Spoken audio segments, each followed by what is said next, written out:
So there.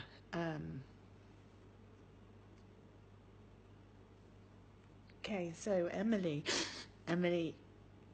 has transferred over from she was continuing healthcare funded by the Shropshire CCG, and Shropshire CCG decided to do shared funding with Shropshire Council. So because of that, sorry, I need a tissue.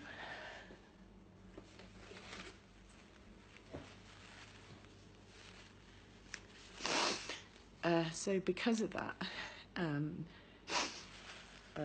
now Shropshire Council are saying that Emily has to be jointly pay for her own care contributions. So Emily makes no money at all. She's on benefits. She's on very small amount of benefits. So Shropshire Council have decided that Emily should be on more benefits, and so they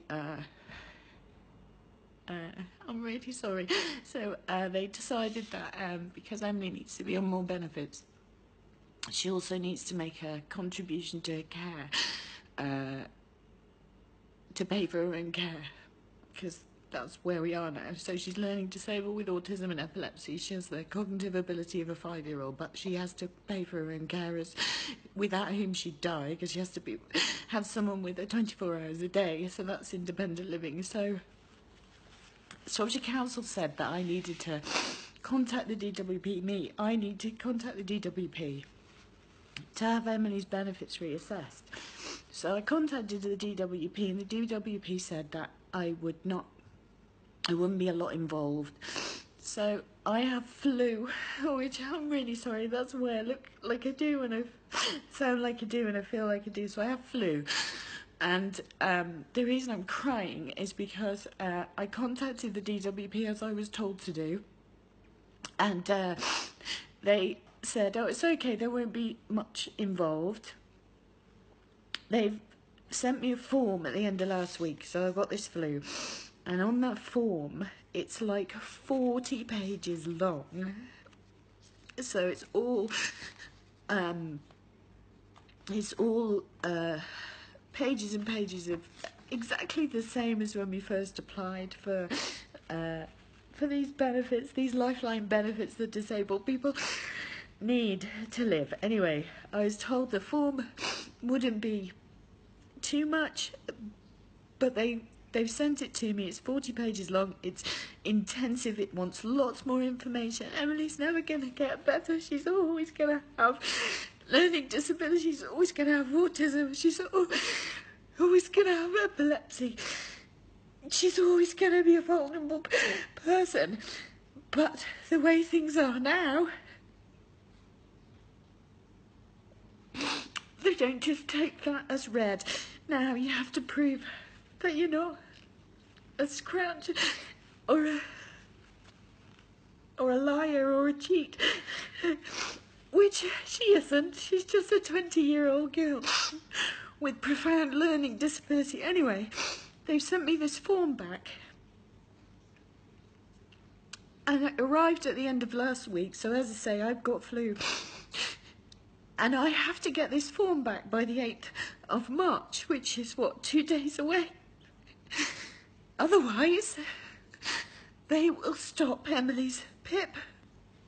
They say, if you don't return the form in time, we may have to stop your PIP.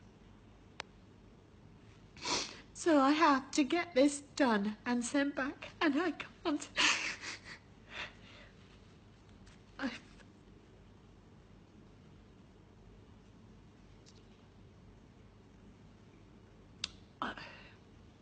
The system, the way it is geared so that vulnerable people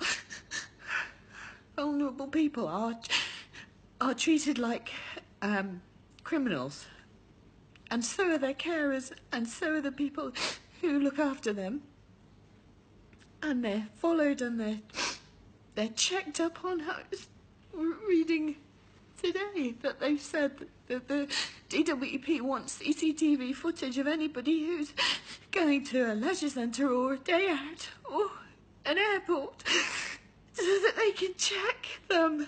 It's like some kind of, I don't know, I don't know what this is or when we became like this. I can imagine when we became like this.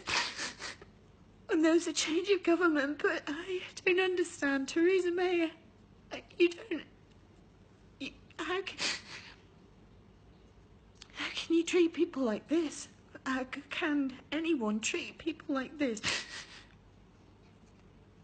So that's all I wanted to say, but that's how it is now. And no one cares. No one's fighting for people like my daughter, or for millions of other people who are having to be put through this. Because that's just the way it is.